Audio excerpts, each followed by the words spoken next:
આપણે આવી ગયા છીએ હનુમાન દાદાના દર્શન કરવા. ચલો તમને દર્શન કરાવું ગાઈસ.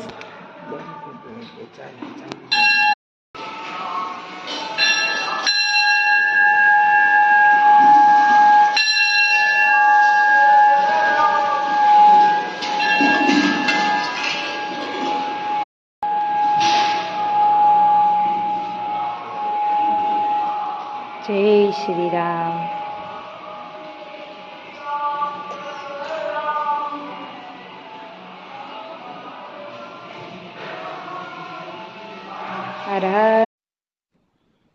જયપુરની પ્રિન્ટેડ સાડીઓ. ચાલો આપણે આવી ગયા ઘરે ગાઈસ. આવવાનું છે મેડિકલ. કાલે મળીશું નવા વિડીયો સાથે. અને મારા પરિવાર તરફથી હેપી ઉત્તરાયણ. લાઈક કરો, શેર કરો અને સબસ્ક્રાઈબ કરો.